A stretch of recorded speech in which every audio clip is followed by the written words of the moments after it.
Good morning, all of you. Myself, Kadam PS. Today we will discuss about the topic vector. This is topic vector from mathematics part first. Okay. ज्या ह्या maths part first मधला topic vector आपण पाहायचं आहे. Start करायच्या अगोदर व्हेक्टरच्या अगोदर तुम्ही फिजिक्समध्ये आय थिंक गेला असेल किंवा नसेल, स्केलर क्वांटिटी आणि व्हेक्टर क्वांटिटी माहीत असणं खूप गरजेचं असतं. ठीक आहे. फर्स्ट कोणते तर स्केलर क्वांटिटी.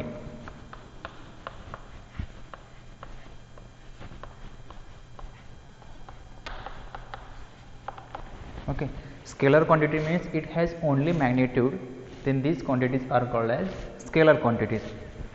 Okay, ह्याच्यासाठी फक्त काय असतात, it is described in the form of magnitude, only in terms of magnitude. magnitudeच्या फॉर्ममध्ये जे असतात क्वांटिटीज त्या सगळ्या काय असतात, स्केलर क्वांटिटीज असतात.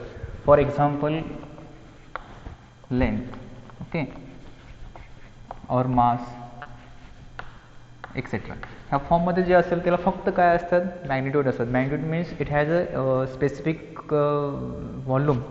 ओके, आकार असेल किंवा त्याचं काहीतरी एखादं, आता लेंथ म्हणजे पर्टिक्युलर लेंथ आहे त्याची, तर ह्या फॉर्ममध्ये जे असतील त्या काय असतात, तुमच्या स्केलर क्वांटिटीज असतात. Okay, and vector quantities R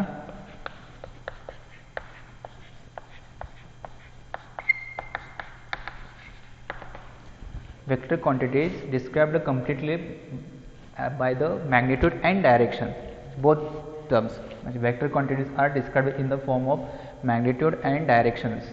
म्हणजे it has magnitude and also direction. magnitude direction असलेल्या ज्या क्वांटिटीज असतात त्या क्वांटिटीज काय असतात, व्हेक्टर क्वांटिटीज असतात. For example displacement. Okay, displacement म्हणजेच काय, तुम्हाला ठराविक लेंथपासून ठराविक डायरेक्शननं जायचं आहे, म्हणजे त्याच्यासाठी काय तुम्हाला की त्याला मॅग्निट्यूड असणार आहे. ओके, आणि it has also a direction from initial point two terminal point. त्याच्यानंतर काय असेल, फोर्स, त्यानंतर व्हेलॉसिटी. ओके, ह्या फॉर्ममध्ये ज्या क्वांटिटीज असतात त्या क्वांटिटीज म्हणजेच काय असतात, वेक्टर क्वांटिटीज असतात. This is basic terms. Okay, scalar quantities and vector quantities. त्याच्यानंतरचे काय आहेत की तुम्हाला हा जो व्हेक्टर आहे, व्हेक्टर हा ॲक्च्युली 3D स्पेसमधला असतो आहे. ओके, 3D मधला असतो आहे. 3D म्हणजेच in a space. It has a x axis, Y axis and Z axis. तर व्हेक्टर हा रिप्रेझेंट कसं करायचा, ही कंडिशन पहिल्यांदा चेक करू आपण. दॅट इज रिप्रेझेंटेशन ऑफ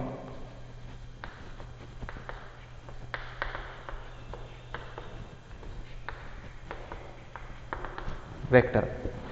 तर वेक्टर कसा रिप्रेझेंट करतात, ओके, वेक्टरचं प्रेझेंटेशन कसं असतं ते आपण पाहायचं आहे. आता जसं सांगितलं त्या फॉर्ममध्ये एक लक्षात घ्या की स्केलर क्वांटिटी म्हणजेच काय, it has only magnitude. Vector means it has magnitude also direction. Suppose this is A point A, okay, आणि दिस इज पॉईंट बी. तर ए टू बी याला काय म्हणतो आपण, सगळं लक्षात जाते. ए टू बी म्हणजेच काय आहे की लाईन सेगमेंट आहे. ओके, ए टू बी काय झाला, लाईन सेगमेंट. इथे कुठे डायरेक्शन दिसते का, नाही आहेत. याचा अर्थ काय की ए आणि बी हे दोन पॉईंट आहेत आणि त्याला लाईन जॉईन केले. ओके, म्हणजे लाईन सेगमेंट ए बी ह्याला काय म्हणू शकतो तुम्ही, ह्या दोन्हीमध्ये कुठे येणार, त्याला फक्त काय ए टू बी पर्यंतची लेंथ आहे, म्हणजेच ते कुठे येणार आहे, तुमच्याकडे स्केलर क्वांटिटीमध्ये येणार. बरोबर. आणि ज्यावेळी तुम्ही ह्याच्यावरती डायरेक्शन अप्लाय करताय, ओके, डायरेक्शन अप्लाय केली from A to B, direction towards B point आहे. बरोबर. Direction from A to B आलं तर ही जी लाईन सेगमेंट आहे ती कशामध्ये कन्वर्ट होईल, व्हेक्टर क्वांटिटीजमध्ये. कारण या ठिकाणी काय येणार आहे, मॅग्निट्यूड ऑल्सो डायरेक्शन. ओके, म्हणजे line segment A B it is a vector quantity. ह्या एला आपण काय म्हणतो, इनिशियल पॉईंट. म्हणजे कुठून स्टार्ट झालं आहे, ए पॉईंटपासून स्टार्ट झालं आहे. बरोबर. आणि कुठे संपतो आहे, बीला, म्हणजे तो काय झाला, टर्मिनल पॉईंट किंवा टर्मिनस पॉईंट. ओके, म्हणजे लाईन सेगमेंट ए टू बी हा काय झाला, व्हेक्टर झाला, त्याचा इनिशियल पॉईंट ए आणि टर्मिनल पॉईंट बी. आता हे रिप्रेझेंट कसं करतात, आता हा व्हेक्टर लाईन ए बी आहे. बरोबर. तर ए बी लाईन म्हणजे आपण ह्या फॉर्ममध्ये रिप्रेझेंट करतो. ए बी ओव्हरहेड इज बार, ए बीच्या अप्पर हेडला काय असतो, बार असतो. म्हणजे हे काय झाला, ए बी बार म्हणजेच काय, ए बी व्हेक्टर झाला. लक्षात ठेवा ते. ज्यावेळी तुम्हाला इनिशियल पॉईंट आणि टर्मिनल पॉईंट दिलेले नसतील, ओके, इनिशियल पॉईंट आणि टर्मिनल पॉईंट दिलेले नसतील, म्हणजे फॉर एक्झाम्पल असं असेल,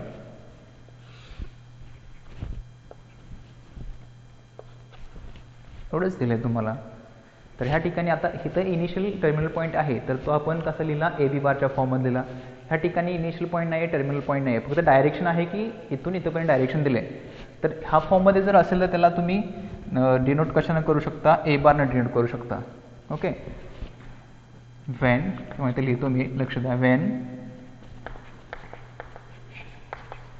initial point and terminal point are not given, then these vectors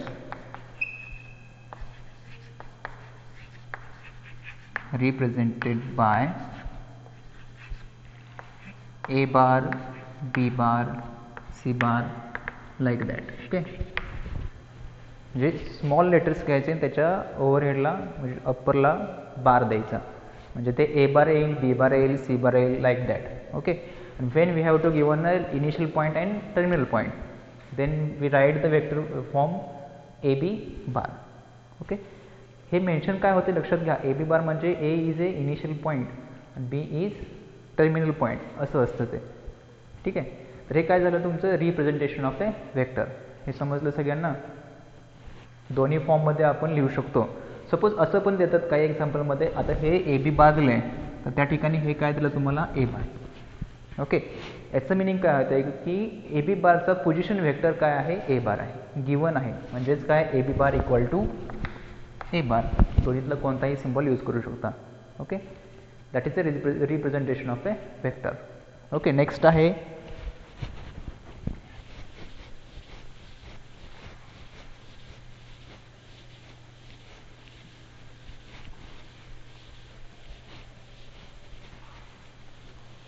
next आहे ते types of vectors. Okay, types of vectors. आता कोणकोणत्या टाईपमध्ये वेक्टर्स असतात ते पाहायचं आहे. फर्स्ट आहे तो झिरो वेक्टर. याच्या नावामध्येच आहे, लक्षात घ्या, याच्या नावामध्येच आहे काय, वेक्टर काय आहे, झिरो वेक्टर आहे. झिरो वेक्टर म्हणजेच काय, त्याचं मॅग्निट्यूड काय असेल आणि डायरेक्शन काय असेल रे, झिरो आहे ना. मॅग्निट्यूड म्हणजेच काय, त्याची लेंथ और साईज. ओके, तर झिरो वेक्टर म्हणजेच काय येणार आहे की त्याची साईज काय असणार आहे, झिरो असणार आहे. म्हणजे याचाच अर्थ काय झालं की त्याचा इनिशियल पॉईंट आणि टर्मिनल पॉईंट काय असणार आहे, सेम असणार आहे. If initial point and terminal point is same. Okay, initial point आणि टर्मिनल पॉईंट काय पाहिजे, त्याचं सेम पाहिजे, तर ते कुठले झाले, zero vectors. Okay, that is for example आपण जसा ए बी बार लिहिला, A is initial point, B is terminal point, तसं याचं काय होणार आहे, A bar. Okay, that means it's initial point आणि टर्मिनल पॉईंट इज सेम. और बी बार ह्या फॉर्ममध्ये. आणि याचे मॅग्निट्यूड काय असतात, आता सांगितलं झिरो आलं ना, मॅग्निट्यूड म्हणजे साईज किंवा लेंथ काय असणार आहे, झिरो. म्हणजे त्याच्यावरून आपण असं लिहू शकतो ना, magnitude of A bar equal to zero.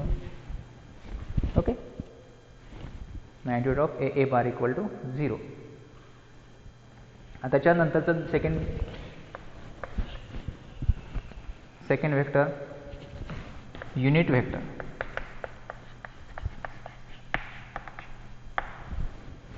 एक लक्षात घ्या, टॉपिक ज्या वेक्टरचा जो टाईप आहे म्हणजे युनिट असेल तर त्याच्यावरती ते डिपेंड आहे, त्याच्या नावावरती त्याची डेफिनेशन असणार आहे. आता युनिट वेक्टर म्हणजेच काय आहे की त्याचा मॅग्निट्यूड काय असणार आहे, युनिट असणार आहे. म्हणजेच काय, the vector has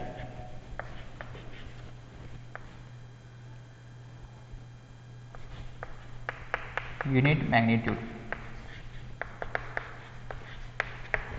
that is 1. बरोबर. युनिट मॅग्निट्यूड म्हणजेच काय 1, त्याचा मॅग्निट्यूड काय असणार आहे 1 असणार आहे. It not depends on the direction. Okay, म्हणजे ह्याची डायरेक्शन काही असू द्या पण त्याचं मॅग्निट्यूड काय असणार आहे 1 असणार आहे. तर असे वेक्टर काय असणार तुमचे युनिट वेक्टर असणार. Also it is denoted by, आता सपोज ए बार,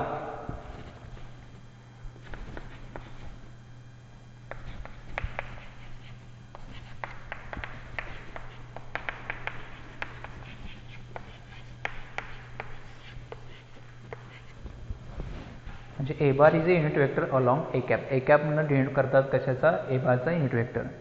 ओके, म्हणजे ए बार काय आहे तुमचा युनिट वेक्टर आहे आणि ए कॅप म्हणजेच काय युनिट वेक्टरचं नोटेशन आलं. ओके, म्हणजे ह्या ठिकाणी जरा जसं तुम्ही असं सुद्धा लिहू शकता. Okay, that is A bar equal to A bar dot A cap. A cap means काय युनिट वेक्टर, म्हणजे युनिटीचं जे सिम्बॉल आहे युनिटीचा जो असेल तर तो काय झाला ए बारचा अलॉंग विथ ए बार असं आहे. म्हणजे ए बार तुमचा युनिट वेक्टर असेल तर त्याच्याबरोबर ए कॅप येईल, म्हणजे त्याचं मॅग्निट्यूड जे असेल तर तुम्ही हे मॅग्निट्यूड ह्या फॉर्ममध्ये लिहू शकता. ओके, म्हणजे A bar dot A cap, त्याचं मॅग्निट्यूड 1 असणार आहे. ओके, याच्यावरून तुमची डेफिनेशनसुद्धा तयार होईल की A cap equal to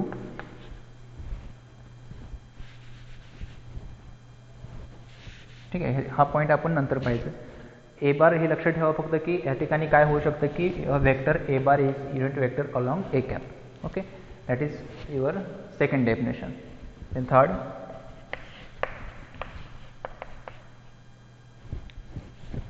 co-initial and co-terminal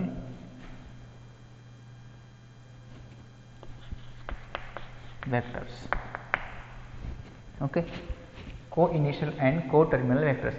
मगाशीच मी सांगितलं नावावरती लक्ष द्यायचं. आता ह्या ठिकाणी co-initial सांगितलं. ओके, दुसरं आपण काय सांगितलं की झिरो वेक्टरसाठी if initial point and terminal point is same or coincides. Okay, coincides म्हणजे सेमच. ठीक आहे, तर या ठिकाणी काय सांगितलं तुम्हाला की को इनिशियल वेक्टर म्हणजे त्याचे काय पाहिजेत, इनिशियल पॉईंट्स काय असणार आहेत, सेम असणार आहेत. ओके, आणि को टर्मिनल म्हणजेच काय, त्याचे टर्मिनल पॉईंट काय असणार आहेत, सेम असणार आहेत. आता फॉर एक्झाम्पल इथे डेफिनेशन लिहिले तर, किंवा फॉर एक्झाम्पल घेऊन पहा, हे रफ करतो.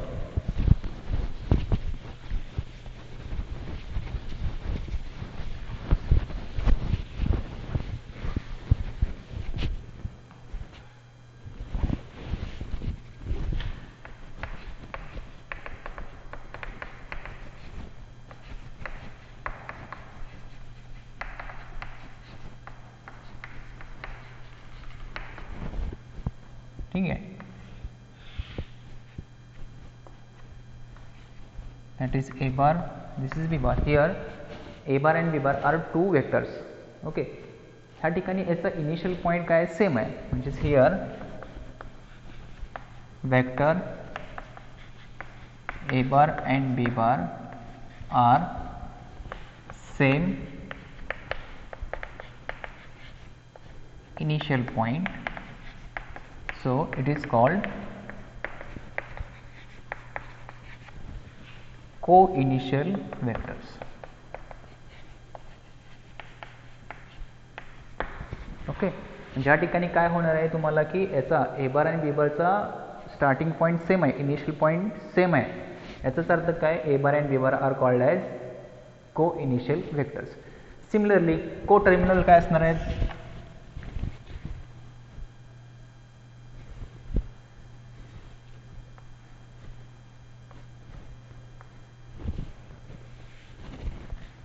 हा एक वेक्टर आहे. ठीक आहे, हा एक वेक्टर आहे, त्याचा एंड पॉईंट मग काय सांगतोय, end point that is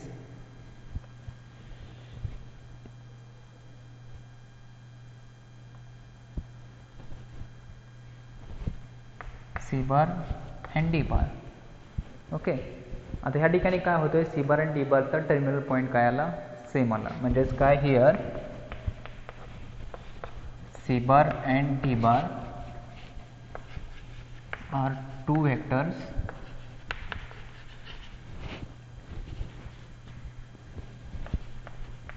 having have same terminal point.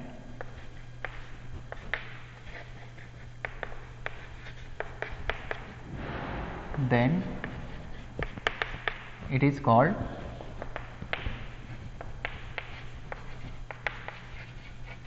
coterminous vector. It is called coterminous vector or coterminal vector. Okay, म्हणजे याचा अर्थ काय की सी बार आणि डी बारचा टर्मिनल पॉईंट काय आला, सेम आला, तर त्याला काय म्हणतात तुम्ही, को टर्मिनस वेक्टर म्हणतात. इनिशियल पॉईंट सेम असेल तर को इनिशियल वेक्टर म्हणतात. ओके, हा झाला तुमचा third type. Okay, then next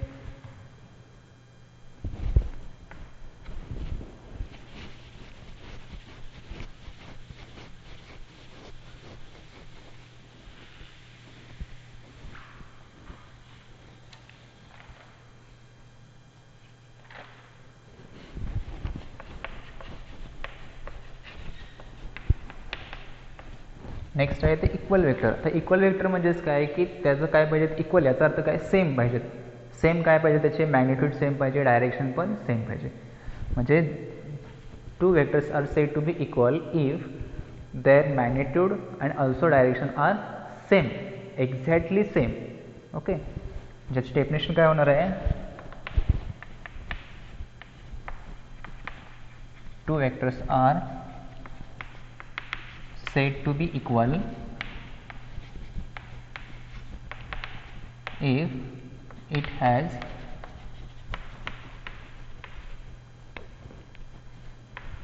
same magnitude and also direction.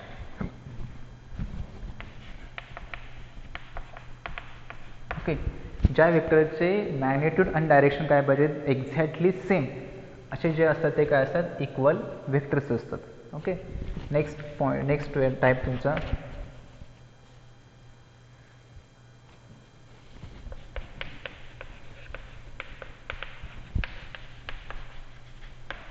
Negative vector. आता ह्या ठिकाणी काय असेल रे, निगेटिव्ह वेक्टर काय असणार, आतापर्यंत झाले. निगेटिव्ह वेक्टर म्हणजेच काय असणार आहे, तुमचे निगेटिव्ह येतात तर साईन निगेटिव्ह असणार. सपोज ए आणि ए बार, आणि याचा निगेटिव्ह वेक्टर कुठला असणार आहे, मायनस ए बार. ओके, आता लॉजिकली विचार करा की असं निगेटिव्ह आपण कधी लिहू शकतो, ज्या वेक्टरला काय पाहिजे, same magnitude. Okay, it has a same magnitude but opposite in direction. Okay, म्हणजे त्या ठिकाणी बघा, magnitude is same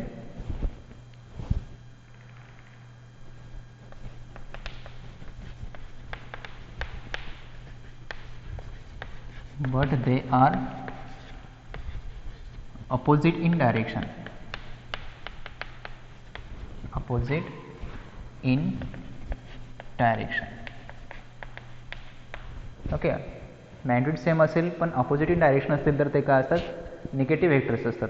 for example इथं एक घेऊन सांगतो तुम्हाला की हे इनिशियल पॉईंट पी घेतला आपण, टर्मिनल पॉईंट क्यू घेतला, this is direction from P to Q. म्हणजे ह्या ठिकाणी काय होणार तुम्हाला, P Q bar, that is vector P Q, सेमच, same magnitude. Okay, same magnitude, same point but in opposite direction. म्हणजे डायरेक्शन काय होणार त्याची, अशी. ओके, तर त्याला आपण काय लिहू शकतो, मायनस क्यू पी बार. ओके, आता ह्या ठिकाणी लक्षात घ्या, हा क्यू पी बार म्हणजे तुमचा initial point this and terminal point this. म्हणजे पी क्यू बारला आपण लिहिताना मायनस क्यू पी बार ह्या फॉर्ममध्ये लिहू शकतो. ओके, म्हणजे निगेटिव्ह झाला त्याचं, this is a negative vector. Okay, हा पॉईंट झाला तुमचा निगेटिव्ह वेक्टरचा. नेक्स्ट आहे तो बघा,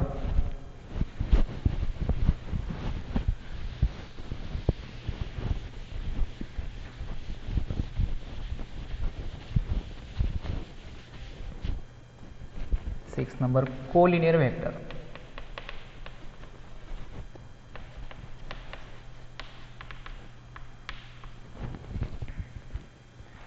त्याची डेफिनेशन चेक करा. If two vectors R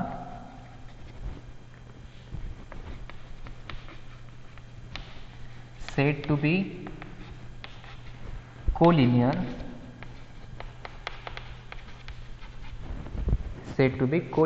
if they are parallel to the same line or they are along to the same line.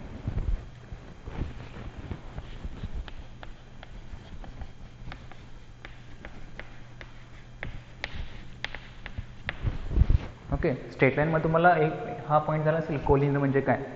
To vectors are said to be collinear if they are parallel to the same line or along to the same line म्हणजे एका line मध्येच किंवा parallel to the same line अशा form मध्ये असतील तर त्याला काय म्हणतो आपण collinear vectors. Okay, next free vectors.